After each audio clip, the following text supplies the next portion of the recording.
오늘도 시작해 보겠습니다. 오늘은 여호와의 영광이 이 성전에라는 제목으로 우리 열왕기상 8장 1절에서 11절까지 우리 살펴보도록 할게요.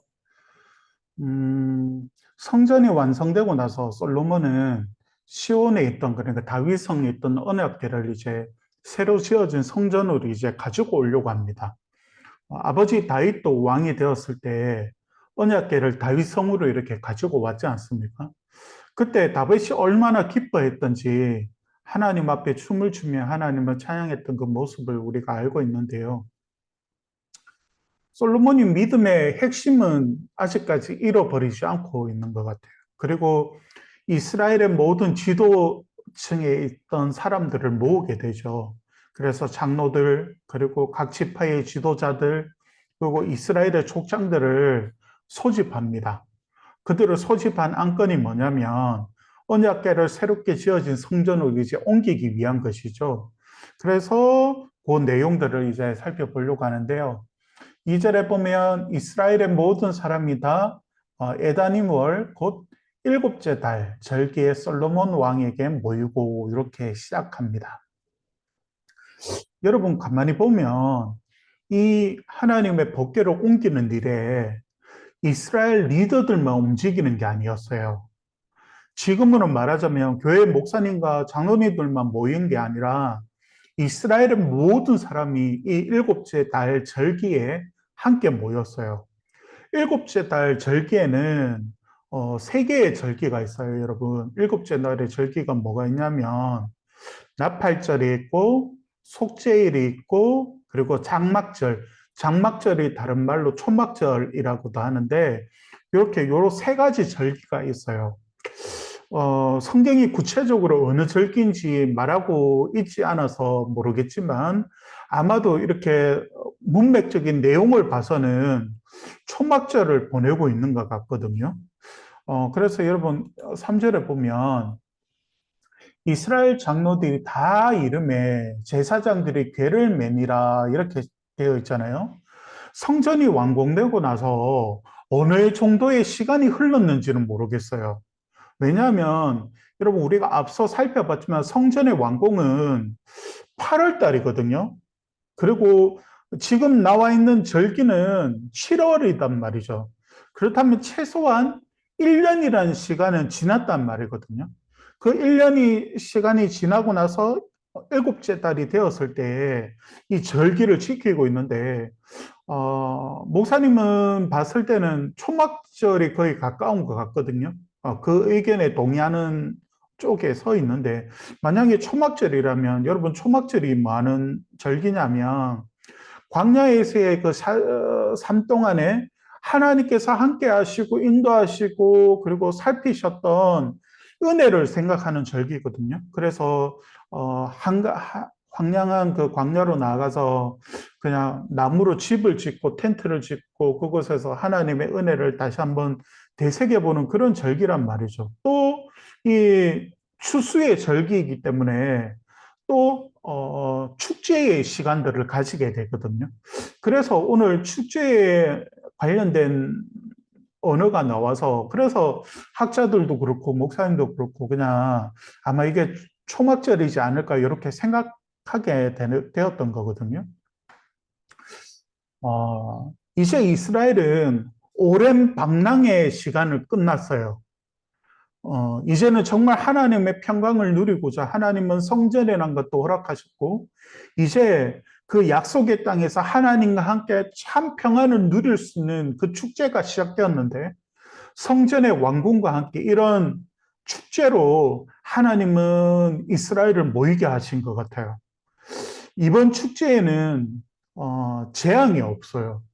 여러분, 다윗은 이 하나님의 언약궤를 운반할 때 처음에는 실수를 했거든요. 하나님의 그 레위기에 있는 말씀을 따라 제사장들이 그 법궤를 옮기는 것이 아니고 우사가 그것을 옮기다가 법궤를 손에 대면서 그 자리에서 죽어버리는 일이 생겼단 말이죠. 그래서 이런 베레스 우사라고 하는 이렇게 불리는 사건이 일어나게 되는데 그게 사무엘하 말씀에 나와 있어요. 근데 솔로몬은 그런 실수를 범하지 않았어요. 하나님께서 정해주신 그 규례대로 어, 이 법궤로 옮겼기 때문에 그렇거든요. 법궤뿐만이 아니라 성막 안에 있었던 여러 기물도 성전 안으로 이렇게 옮기게 되거든요. 여러분, 법궤도 그렇고 언약궤도 그렇고 증거궤도 그렇고 똑같은 법궤예요. 그 언약궤라고 하기도 하고 증거궤라고 하기도 법궤라고 하기도 하는데 똑같은 거예요. 그런데 거기서 쓰는 물건까지도 다 솔로몬 성전을 이전하게 되는데 5절에 보면 여러분 재밌는 내용이 나와요. 솔로몬 왕과 그 앞에 모인 이스라엘 회중이 그와 함께 그 궤 앞에 있어 양과 서로 제사를 지냈으니 그 수가 많아 기록할 수도 없고 셀 수도 없었더라. 이렇게 말하고 있거든요. 여러분 재밌는 말씀이 왜 재밌다고 하냐면 여러분 봐봐요. 이 모습은 다윗 왕에게도 볼 수 있거든요. 여러분 목사님이 성경 찾아왔는데 사무엘하 6장 13절에 보면 이런 말씀이 있어요. 여호와의 궤를 맨 사람들이 6걸음을 가매 다윗이 소와 살찐 송아지로 제사를 드리고 여러분 제사장이 6걸음만 걸으면 이제 다윗이 소와 살찐 송아지로 잡아가지고 하나님 앞에 이렇게 번제로 올려드렸던 거거든요. 여러분 베레스 우사 사건 이후에 하나님이 너무 두려워서 이 언약궤를 오베데돔 집에 그냥 잠시 이렇게 맡겨놓게 되거든요. 그리고 다윗이 다윗 성으로 이렇게 다시 옮길 때 너무 좋아서 제사장들이 이 언약을 옮길 때마다 다윗은 6걸음이 움직일 때마다 하나님 앞에 제사를 올려드렸거든요. 그러니까 다윗은 이 언약궤를 옮기는 이 일이 성경에 나와 있는 그 어떤 법칙 그 이상으로 하나님을 향한 자신의 믿음의 고백과 그리고 하나님을 향한 그 사랑과 그 믿음을 드러내고 있다는 걸 여러분 기억해야 돼요. 그러니까 다윗이 너무 기뻐했단 말이죠. 그런데 솔로몬도 이 언약궤를 옮기는 이 시간이 너무 기쁜 것이죠. 그래서 6걸음뿐만이 아니라 성경에는 이렇게 말해요. 앞에 나왔었죠. 그 수가 너무 많아서 기록할 수도 없고 셀 수도 없었대요. 1,000번째처럼 정말 많은 것을 하나님 앞에 올려드리고 있었던 거죠, 여러분. 그러니까 여러분 이 언약궤를 성전으로 옮기는 이 일이 온 이스라엘의 기쁨이었고 그리고 온 이스라엘의 축제였던 거죠. 이것이 여러분 하나님 나라의 모습이에요. 하나님 나라의 본질적인 모습이거든. 에덴의 회복. 에덴의 동산은 뭐예요? 기쁨이 있는 곳이거든요. 하나님이 처음 그 허락하신 그 기쁨이 있는 이 에덴 동산이 회복되는 것이 어디냐면 하나님의 나라란 말이죠. 그런데 지금 이 성전을 통하여서 메시아의 왕국을 앞당겨 와서 그것을 맛보고 있는 이 놀라운 하나님 나라를 지금 이스라엘 온 공동체가 지금 누리고 있는 거예요. 얼마나 기뻤을까요? 여러분, 하나님의 통치가 임하는 곳에는 이렇게 늘 기쁨과 감사가 있다고요. 하나님의 임재가 있는 곳에는 늘 이런 예배가 있다고요, 여러분. 그냥 법이 정해놓은 의무감이 아니라 하나님의 사랑에 감사한, 하나님이 허락하신 그 기쁨에 감사한 그 예배가 진행되는 거죠. 이런 예배는 정말 하나님의 임재가 없을 때는 불가능하거든요, 여러분. 여러분의 예배가 이런 하나님의 방문이 있기를 주의 이름으로 축복합니다. 여러분의 기도 시간이 은혜로 사로잡히는 시간이 되기를 축복합니다. 여러분의 찬양이 이런 기쁨의 소리가 끊이지 않기를 주의 이름으로 축복합니다. 하나님이 찾아오시면 이런 예배와 이렇게 하나님 앞에 올려드리는 기쁨의 예배가 가능해지는 것이죠. 마치 부부가 서로를 사랑하는 것처럼 너무 애틋하고 서로 같이 있어도 더 같이 있고 싶은 그 감정과 비슷한 감정이 일어나는 것이죠. 그래서 성경은 하나님을 신랑으로 교회를 신부로 비유하는 거예요. 정말 하나님이 찾아오시면 기도를 멈출 수가 없어요. 계속 하고 싶어요, 기도가. 너무 즐겁고 행복해서. 그 순간이 되면 찬양이 내 입술만 움직이는 게 아니라 정말 내 영혼이 하나님을 찬양한다는 걸 알게 되어져요. 이게 바로 천국을 누리는 기쁨이거든요, 여러분. 여러분, 솔로몬이 성전이 메시아의 왕국을 표현한다고 했었잖아요. 우리에게 하나님의 임재가 있을 때 이런 천국을 누리게 되는 거죠. 이제 이스라엘은 그들 가운데 거하시는 하나님과 더불어서 이 하나님의 의로우신 통치와 안식과 그 기쁨을 누리게 되는 거죠. 에덴의 회복을 누리게 되는 거죠. 놀라운 일이 여러분 일어난 거예요. 이스라엘 공동체에 놀라운 일이 일어난 거예요.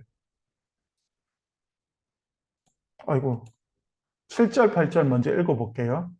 그룹들이 그 궤 처소 위에서 날개를 펴서 개와 그 채를 덮었는데 채가 길므로 채 끝이 뇌소 앞 성소에서 보이나 밖에서는 보이지 아니하며 그 채는 오늘까지 그곳에 있으며라고 말하고 있거든요.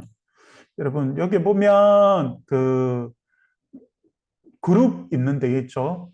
우리가 생각하는 그 천사와 비슷한 그 그룹 있는 게 이제 그 그 언약궤 법궤인데 이 법궤 끝을 보면 봉이 달려 있죠. 봉. 손을 잡을 수 있는 이게 채거든요. 채. 그러니까 손을 제사장이 잡을 수 있는 이 그게 채입니다. 어 화살표를 안 지었네. 화살표는 옮겨야 되는데 여러분 잘못 목사님이 했어. 그래서 이 채가 이제 손에 잡는 거 그 봉이란 걸 여러분 기억했으면 좋겠고 그리고 그룹은 언약궤를 보호하듯 위치에 서 있지 않습니까? 그런데 여러분 우리가 주목할 게 또 9절 말씀인데 그 궤 안에는 두 돌판 외에 아무것도 없으니 이것은 이스라엘 자손이 애굽 땅에서 나온 후 여호와께서 저희와 언약을 맺으실 때에 모세가 호렙에서 그 안에 넣은 것이더라 이렇게 말하고 있잖아요. 여러분 원래 언약궤 안에는 아론의 쌍난 지팡이와 그리고 이스라엘이 광야에서 먹었던 만나를 담아두었던 항아리 그리고 하나님이 모세를 통해 주신 그 돌판이 그 언약궤 안에 들어 있었거든요. 그런데 오늘 이 본문에서는 모세를 통해 주어진 돌판만 언급하고 있어요. 그러니까 이 돌판을 중요하게 지금 무엇인가 말씀하고 나타내고 있다는 거거든요. 하나님의 말씀이 이곳에 기록되어 있었잖아요. 다시 말해서 이건 하나님과 이스라엘의 어떤 보증이었어요. 더 나아가서 너희가 내 언약을 지키면 나도 너희와 함께 하시겠다는 약속과 같았거든요. 그런데 유다 백성들, 지금 포로에 있는 유다 백성들이 했던 행동이 뭐냐면 이런 하나님의 언약을 버리고 바알에게 절하고 세상의 신들을 의지하였던 거죠. 그러니까 이 언약이 깨어질 수밖에 없었던 거죠. 그래서 그 하나님의 이 기쁨의 나라를 누리지 못한 거예요. 여러분, 먼 날 예수님은 우리와 함께 하시기 위해서 또 육신을 입으시고 이 땅에 오시잖아요. 말씀이 육신되어 우리 가운데 거하심에 할 때 요한이 이때 거하다는 말이 장막을 치다는 말이거든요.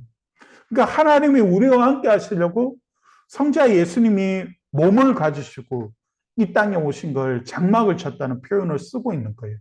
이제 우리는 예수님의 십자가의 그 구원으로 그 하나님의 장막 속에 거할 수 있고 하나님을 언제든 찾을 수 있고 하나님의 임재 가운데로 나아갈 수 있는 자들이 된 것이죠. 그러면서 여러분 세 번째 단락으로 넘어가서 10절에 보면 제사장이 성소에서 나올 때에 구름이 여호와의 성전에 가득하매라고 말씀하고 있어요. 여러분 구름은 구약 성경에서 하나님이 찾아오셨을 때 일어나는 하나의 상징적인 현상이었어요. 이제 솔로몬의 성전은 하나님의 영광이 머무는 곳이 되었어요. 이곳에서 이스라엘은 제사를 지르고 정결하게 죄를 씻으며 하나님을 만나는 곳이 되었어요. 솔로몬이 이 지은 성전도 물론 우상숭배와 죄로 더럽혀졌을 때는 하나님의 영광을 떠나버릴 거예요.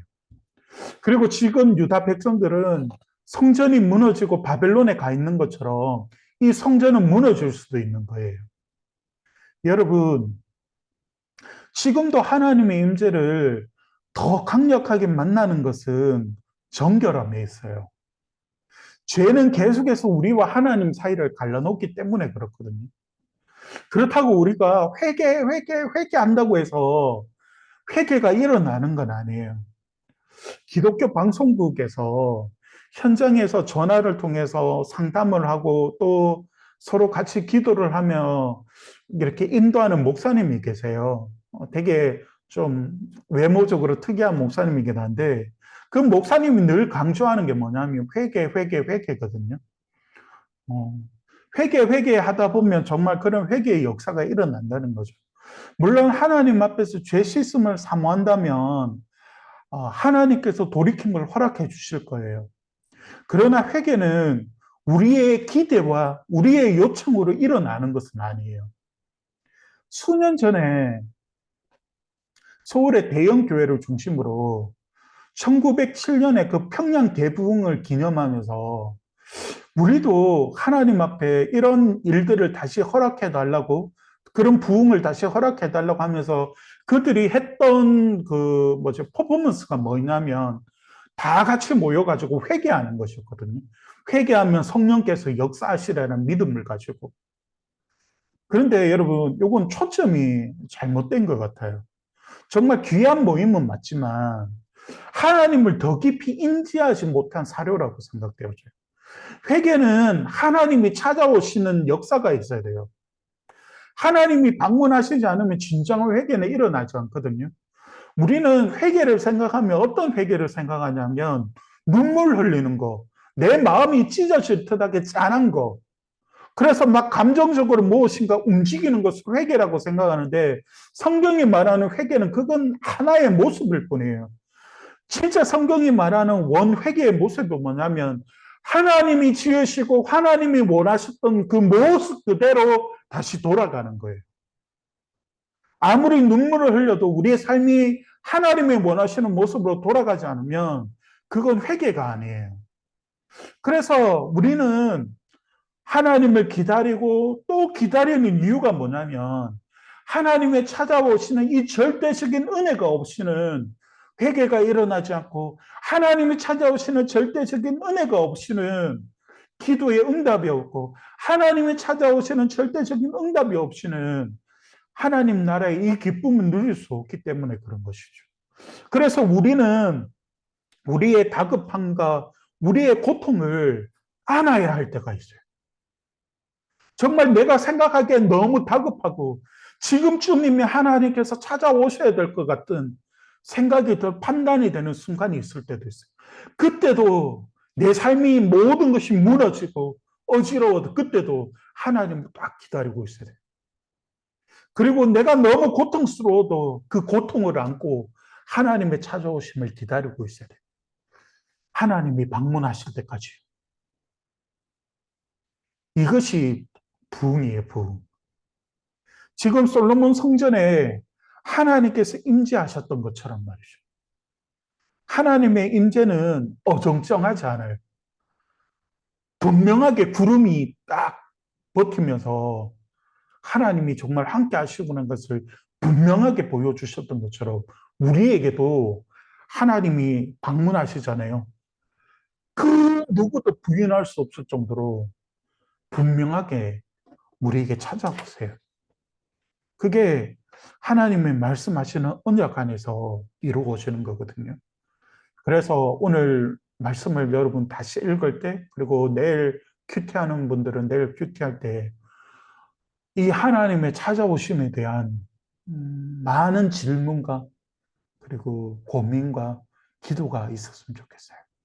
하나님이 찾아오심을 통해서 모든 게 응답되어지거든요. 오늘 내용은 여기까지 합시다. 오늘